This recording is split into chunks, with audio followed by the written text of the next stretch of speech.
8व्या महिन्यात तर तिला चालायला सुद्धा त्रास होत होता. बाळाच्या हालचालीमुळे रात्र रात्र तिला झोप लागायची नाही. पहाटे कधीतरी डोळा लागायचा. औषधं, आराम सगळं व्यवस्थित चालू होतं. सगळे होईल तेवढा जीवाचा आटापिटा करून तिची काळजी घेत होते. त्यालाही जागरणं व्हायची. काम आणि ती दोघांना सांभाळताना त्याला तारेवरची कसरत करावी लागायची.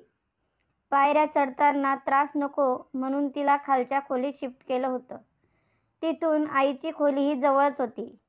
तिचे आई वडील तिला त्यांच्याकडे घेऊन जायचं म्हणत होते, पण त्याने नकार दिला होता. कारण तिच्या आईला एकटीला सारं झेपलं नसतं. इथे आई आणि वहिनी दोघं होत्या मदतीला आणि त्याने आग्रह करून तिच्या आईबाबांना तेथेच ठेवून घेतलं. 9वा महिना लागला होता. आता ती खूप थकली होती.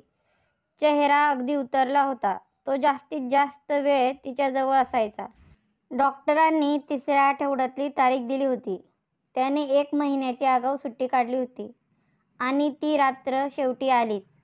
दिलेल्या तारखेच्या 1 आठवडा आधी रात्री 10च्या सुमारास तिला कळा सुरू झाल्या. सगळे तसे जागेच होते. घाई केली आणि तिला हॉस्पिटलमध्ये ॲडमिट केलं. तिचं BP शूट झालं होतं. डॉक्टर बोलले लगेच डिलिव्हरी व्हायला हवी. नॉर्मल झाली तर ठीकच, नाहीतर सिझर करावं लागेल. मुकुंद बोलला, काहीही करा सर, पण बाळाला आणि तिला वाचवा. आम्ही आमचे प्रयत्न करतोच आहेत. बाकी सगळं परमेश्वराच्या हाती. चल माझ्यासोबत. बाकीच्या फॉर्मॅलिटीज पूर्ण करायला हव्यात. डॉक्टरांनी त्याची पाठ थोपटून त्याला धीर देत म्हणाले. त्याच्यासमोर कागदपत्रे आली. आई किंवा बाळ कोणा एकालाच वाचवायचे असे हमीपत्र होते ते. थरथरत्या हाताने त्याने सही केली. डॉक्टर, मी लेबर रूममध्ये थांबलो तर चालेल का प्लीज? तो थरथरत बोलला. हो ठीक आहे. डॉक्टरांनी परमिशन दिली. त्याने बाहेर आईला सांगितले आणि तो आत आला. राधा वेदनेनं कणत होती. त्याला पाहून तिला धीर आला. तो तिच्याजवळ गेला. तिला सलाईन लावलं होतं. एरवी साध्या इंजेक्शनालाही घाबरणारी आज इतक्या वेदना फक्त आपल्या बाळासाठी आणि त्याच्या सन्मानासाठी सहन करत होती. कळ आली की ती अगदी कळवळायची की बघणाऱ्याच्या डोळ्यात पाणी येऊन जाईल. खूप दुखतंय का गं? त्याने तिला हळूच हात लावत विचारलं. हो, ती खोल आवाजात म्हणाली. काही हवंय का? पाणी पिते का थोडं? बरं वाटेल. नको सर, तुम्ही फक्त जवळ राहा. हात सोडू नका माझा. खूप भीती वाटते मला. आई गं, जरा सहन कर. मी तुझ्या वेदना नाही गं वाटू शकत, तो कळकळत म्हणाला. तिला त्रास असह्य होत होता. वहिनी सांभाळतील ना हो आपल्या बाळाला? देतील ना आईची माया? पण त्यांना विनू आहे. मग आपल्या बाळाचं कसं होईल? कोणी नसेल तरी चालेल, पण आई, तुम्ही तिला अंतर देऊ नका. ती कशीबशी बोलली. तू बोलू नकोस, शांत राहा. आणि आता कसलाच विचार करू नकोस. नाही, मी न बोलून कसं चालेल? असं कसं करणार आहात सगळं माझ्या मागे? शांत राहा. तुला काही होऊ देणार नाही मी. तो ताडकन उभा राहिला. खिडकीपाशी जाऊन बाहेर बराच वेळ बघत होता. रात्रीचे 3 वाजत आले होते तरी तिची सुटका होण्याची चिन्ह दिसत नव्हती. बाहेर आणि आत सगळ्यांचा जीव टांगणीला लागला होता. तिचा आवाज तिथल्या प्रत्येकाच्या काळीज पिटाळून टाकीत होता. डॉक्टर ऑपरेशनचं मनावर घेत नव्हते, कारण त्यात जास्त धोका होता. सगळे शर्थीचे प्रयत्न करत होते. तो हताशपणे जवळ उभा राहून राधाकडे तळमळच्या नजरेने बघत होता. आणि शेवटी सकाळ झाली. मुकुंदा, अशी तिची किंकाळी सगळ्यांच्या कानावर पडली आणि मागोमाग बाळाच्या रडण्याचा आवाज आला. सगळे आनंदले, पण क्षणभरच. कारण अजून राधाची बातमी बाहेर आली नव्हती. मुलगी झाली, नर्सने येऊन सांगितलं. राधा ठीक आहे ना?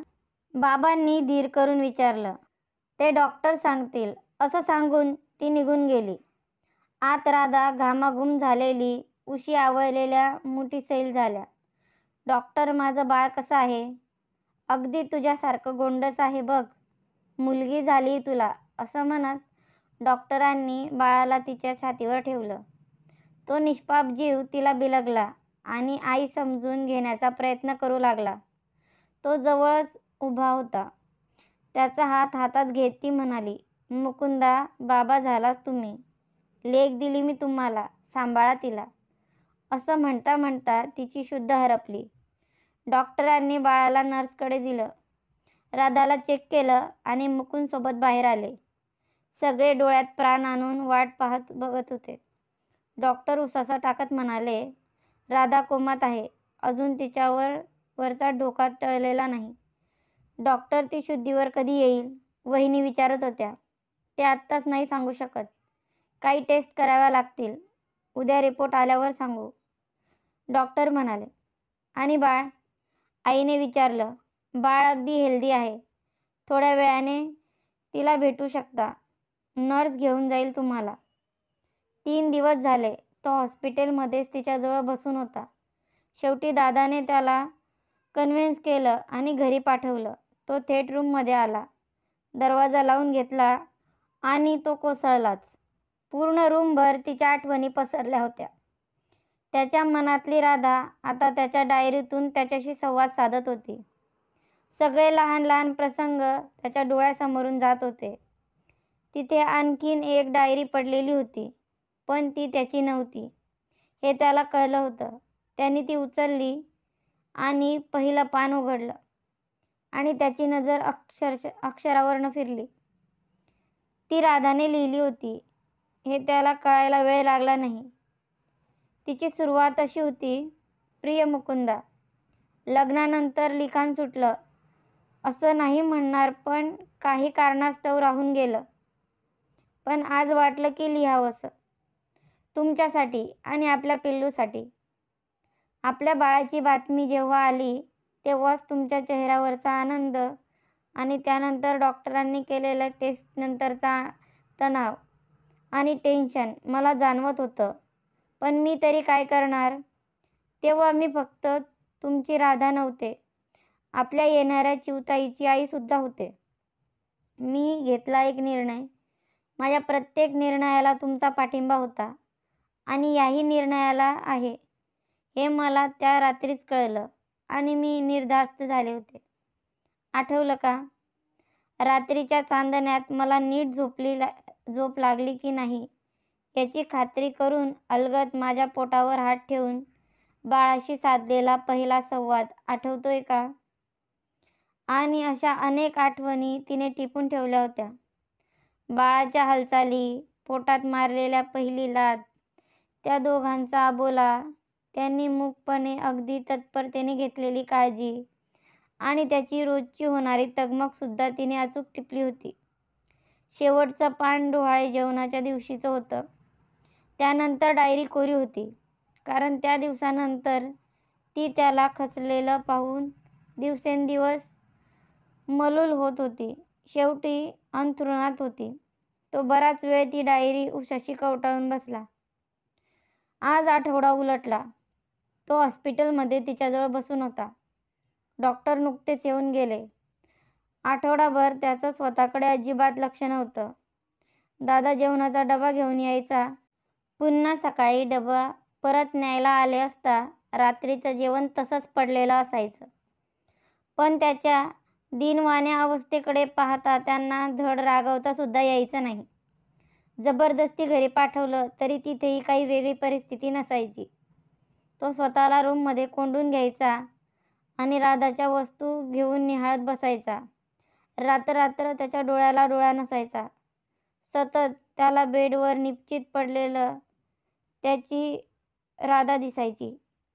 नीट न खाल्ल्यामुळे त्याची प्रकृती ढासळली होती. दाढीचे खुंट वाढले. रडून रडून सुजलेले डोळे जागरणामुळे खोल गेले होते. आजही तो हॉस्पिटलच्या रूममध्ये तिच्या उशाशी बसून होता. ऑगस्टचा पहिला आठवडा होता तो. तरी बाहेर मुसळधार पाऊस कोसळत होता. वारासुद्धा सोसाट्याने वाहत होता. तेवढ्यात शेजारच्या वॉर्डमधून त्याला बाळाचा रडण्याचा आवाज आला. तो उठून बाहेर त्या वॉर्डजवळ आला आणि आत डोकावलं. त्याचीच मुलगी रडत होती आणि नर्स तिला चमच्याने दूध पाजण्याचा आटोकाट प्रयत्न करत होती, पण ती कशीच ते दूध तोंडात घेईना. आई आणि वहिनी दिवसातून एकदा तिला बघून जात असत. त्यांना जास्त वेळ थांबणे शक्य नव्हते, कारण विनूची शाळा, दादांचं ऑफिस, सगळ्यांचा स्वयंपाक, हॉस्पिटलमधला डबा, सगळ्यांच्या जबाबदारी वहिनीवर येऊन पडली. आई जमेल तशी मदत करत, पण त्यांनाही आता जमत नव्हतं. बाबाही मध्यंतरी येऊन गेले. 1-2 नातेवाईकही आले होते. विनूही आणली होती. पण छोटी माय आपल्याशी बोलत नाही, तिने आपल्याला जवळ घेतलं नाही म्हणून ती नाराज झाली होती. 3-3.5 वर्षाचं पोर ती सांगून तरी काय समजणार होते तिला. तिची समजूत घालता घालता सगळ्यांना नाकेनऊ आले होते.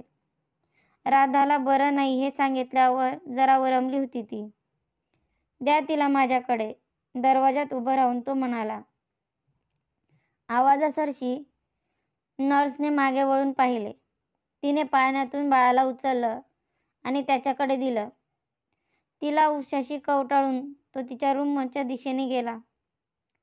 तिचं रडणं सुरूच होतं. त्याने अलगद राधाच्या कुशीत ठेवले. ते बाळ आणखीनच रडू लागले. तो राधाला बघत बोलू लागला. काय ग, आता का झोपून राहिलीस? तिच्यासाठी मरणाच्या दारात गेलीस ना, मग आता तुझ्या हृदयापर्यंत तिचा टाहो ऐकू नाही का येत? उठ की एक वार, बघ ना तिच्याकडे, घे ना तिला कुशीत. बघ, तुझ्या प्रेमाला भुकेलं येते लेकरू.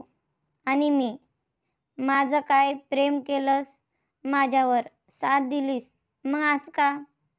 ए बायको, ये ना ग परत, माझ्यासाठी, आपल्या बाळासाठी ये ना.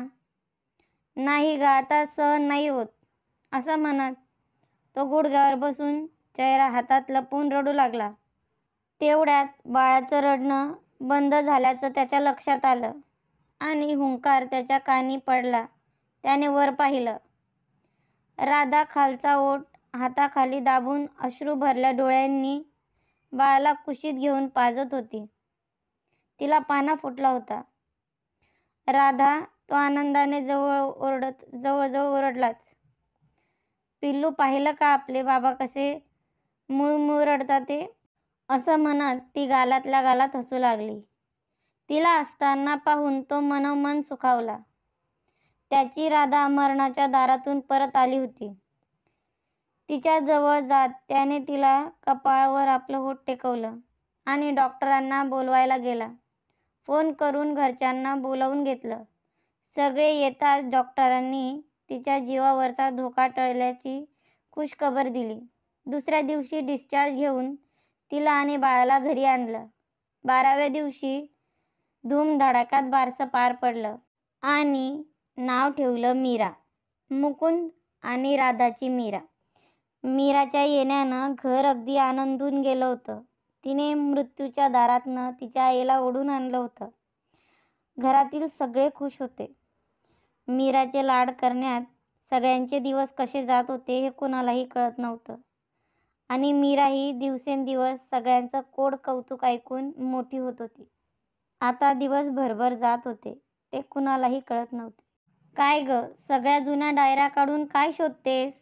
मुकुंद खोलीत येत राधाला म्हणाला. अहो, तुम्ही एकटेच आलावर मला हाक नाही का मारायची? मी आले असते. राधा पसाऱ्यातून उठत म्हणाली. अगं, सवय झाली आता, तूही विसर आता. ते 20 वर्ष उलटली त्या अपघाताला. मुकुंद पाठीच्या आधाराने पुढं सरकला आणि बेडवर बसत म्हणाला. कशी विसरू आहो, इतकी वर्ष उलटली तरी माझी माणसं कायमची दुरावली माझ्यापासून. तुम्हाला अपंगत्व आलं. आजही आठवणी ताज्या आहेत. आठवलं तरी वाटतं त्या दिवशी गेलो नसतो तर किती चांगलं झालं असतं. राधाच्या डोळ्यातील आसवं थांबत नव्हती.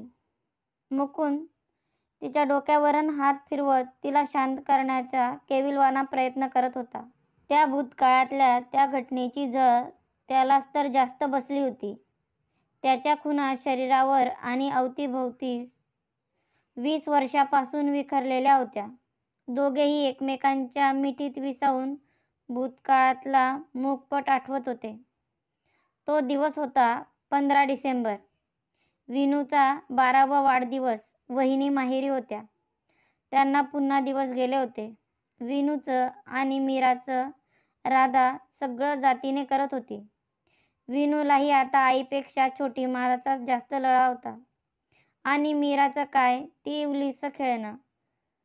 आपल्या या छोट्या बाहुलीला विनू जीवापाड जपे. शाळेतून आल्या आल्या पटकन आवरून ती मीराच्या पाळण्याचा ताबा घ्यायची. कितीही गाढ झोपलेली असली तरी विनू आल्याची चाहूल मीराला बरोबर लागायची. क्षणभर जरी विनू दिसली नाही तरी कसा कासावीस होऊन जायचा तो एवढासा जीव. विनू तासनतास वेळ मीराशी खेळण्यातच जायचा. विनू आल्यावर राधा मीराला जमिनीवर चटई टाकून खाली झोपवायची. मग मीरा आणि तिच्या ताईच्या गप्पा. शाळेत घडलेल्या प्रत्येक गोष्टी अगदी सविस्तर जशीच्या तशी रंगवून विनू मीराला सांगे. तीही जशी लहानच. तिला वाटायचं आपली बहीण आपलं सगळं ऐकते. तिला फार गंमत वाटायची. त्याचं कारणही तसंच होतं. ते म्हणजे जेव्हा विनू मीराला गोष्ट सांगायची ती अगदी रंगवूनच. ते बघून मीरा अगदी खुदुखुदू हसे. जणू तिला सारं कळतंय. राधा या दोघांच्या निरागस बाललीला बघण्यामध्ये हरून जायची. असेच दिवस सरत होते. सगळे खुश होते. आणि तो काळा दिवस उजाडला. बरेच दिवस कुठे बाहेर गेलो नाही. बाबा फिरायला जाऊया म्हणून विनूने दादा मागे भुणभुण लावली. शेवटी दादांनी तिच्या वाढदिवसाचं निमित्ताची सुट्टी काढली आणि आंबोलीला जायचे ठरले. दादा, मुकुंद, बाबा, अनु आणि विनू. आई घरी मीराजवळ थांबणार होत्या. त्यांची तब्येत जराशी नरम होती. आणि इतक्या थंड ठिकाणी बाळाला घेऊन जायला नकोत. ती राहील माझ्याकडे असं आईंनी दटावलं. तसंही राधा जाणार नव्हती. पण विनूला सोबत म्हणून ती तयार झाली. सकाळी 9च्या दरम्यान सारे निघाले. जाताना हसत खेळत प्रवास पार पडला. 2 तासात सगळे इच्छित स्थळी पोहोचले. धबधबा पाहण्यात विनू हरवून गेली. मुकुंद आणि राधाही मीराच्या जन्मानंतर पहिल्यांदाच बाहेर आलेले. त्यांनीही एकमेकांसोबत छान वेळ घालवला. दूर कोण्या खडकावर पाय पाण्यात बुडवून बसले होते. तिचं डोकं त्याच्या खांद्यावर होतं आणि हात हातात होते. पाणी संत गतीने वाहत होतं. मध्येच पाय हलवून राधा पाण्यात तरंग तयार करू इच्छित. वेळ असाच गेला. संध्याकाळी निघायला जरा उशीरच झाला. रस्ता एकाकी होता. पण एखाद दुसरा ट्रक दिसायचा. विनू अनुच्या मांडीवर शांत झोपी गेलेली. दादा गाडी चालवत होते. बाबांनाही झोप लागली होती. मागे मुकुंद आणि अनुही झोपाळलेले होते. दादा गाडी हळूहळू चालवत होते. या घाटाला वळण फार होती. हे वळण काढून मुख्य रस्त्याला गाडी लागणार होती. तेवढ्यात गाडीला जोरदार गचका बसला. काही कळण्याआधीच सारे बेशुद्ध झाले. गाडी वळणावरून पुढे सरकत असताना समोरून येणाऱ्या ट्रकच्या लाईटमुळे दादांचा तोल गेला आणि गाडी खाली सरकली. झाडावर धडकून पडली. तो ट्रकवाला पुढे जाऊन थांबला आणि या सर्वांना हॉस्पिटलमध्ये दाखल केले. राधाचा फोन पर्समध्ये होता म्हणून त्याला काही झालं नव्हतं. त्यावर नंबर घेऊन तिच्या घरी आईवडिलांना आणि काही मैत्रिणींना सांगितलं. सगळे तातडीने हॉस्पिटलमध्ये आले. मुकुंदच्या घरी त्याची आई एकटी होती. येताना राधाची आई त्यांच्याकडे गेली. इकडे राधाचे बाबा आणि मित्र मैत्रिणी हॉस्पिटलच्या कॉरिडॉरमध्ये धावपळ करत होते. बाबा आणि विनू किरकोळ जखमी झाले होते पण अजूनही त्यांना शुद्ध आली नव्हती. मुकुंदचा एक पाय गेला होता पण त्याच्या जीवाचा धोका मात्र टळला होता. तोही बेशुद्ध होता. दादा मात्र क्रिटिकल होते. त्यांना ICUमध्ये ठेवले होते. राधा शुद्धीवर आली तेव्हा हॉस्पिटलच्या कॉटवर होती. तिला बरंच लागलं. डॉक्टर चेकिंग करायला आले तेव्हा तिने इतरांची चौकशी केली. सगळे ठीक आहेत म्हणून डॉक्टर गेले. कारण आता तिला काही सांगण्यासारखी परिस्थिती नव्हती. ती अगदी जायबंदी झाली होती. लहान लहान पण बऱ्याच जखमा झाल्या होत्या. वहिनींना काही कळवलं नव्हतं, कारण त्यांची परिस्थिती नाजूक होती. ती रात्र तशीच धावपळीत गेली. महिना सरला. हळूहळू सगळं स्थिरावत होतं. मुकुंद, बाबा, विनू आणि अनु घरी आले होते. दादांची प्रकृती अजून काही सुधारणा नव्हती. या सगळ्यात त्यांचे त्यांचे मित्र मात्र खंबीरपणे सोबत होते. वहिनींना नवा लागला होता. रोज त्यांचा फोन यायचा. त्यांना लपवालपवी करता नाकीनऊ यायचे सगळ्यांना. पण ते गरजेचे होते. अजून सगळे धोक्यातून सावरत होते. विनू शांत झाली होती. बाबा, आई मनातून खचले होते. मुकुंद आतल्या आत गुदमरत होता. त्याला आपलं अधूपण स्वीकारणं जड जात होतं. दुखऱ्या देहाने राधा आपल्या विस्कळीत झालेल्या घराला सावरण्याची केवलवाणी धडपड करत होती. सोबतीला आई-बाबा होतेच. हाकेला पावणारे मित्र म्हणून निभावलं जात होतं सारं. काही दिवसांनी वहिनींना हॉस्पिटलमध्ये नेण्याची बातमी आली. राधा तशीच तिकडं धावली. सकाळी मुलगा झाल्याची बातमी आली. आणि तेवढीच मनातून सुखावून गोड बातमी कळवायला घरी फोन केला. समोरून बाबांचा जड सूर उमटला. दादा गेल्याची बातमी सांगितली आणि फोन ठेवून दिला.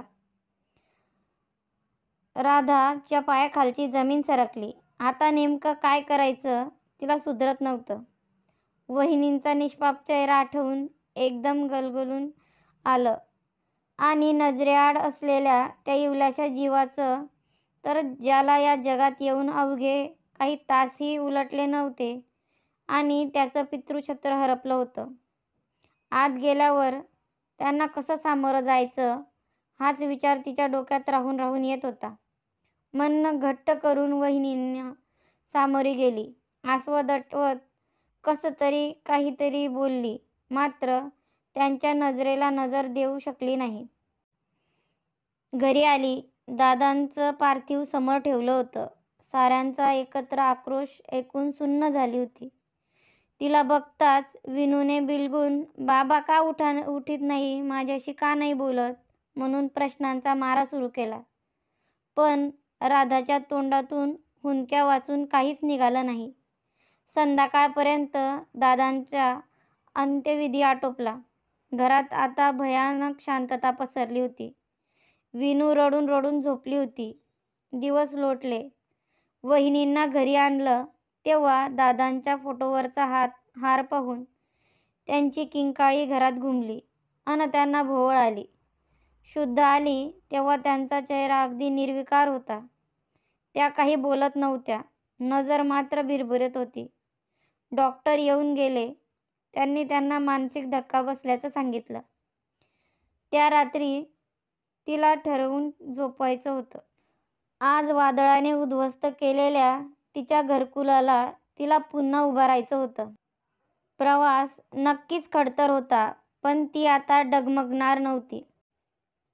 तिने या दिशेने वाटचाल सुरू करत एका कॉलेजमध्ये प्राध्यापिकेच्या जागेसाठी अर्ज केला. तिला ती नोकरी मिळाली. ती खंबीरपणे पूर्ण घर एकटीने सांभाळत होती. मुलांचं शिक्षण, आई-बाबा, सासू-सासरे, वहिनी सगळ्यांना सावरत होती. मुकुंदला पुन्हा धीराने उभं करत होती. या सगळ्यात कितीतरी काळ लोटला.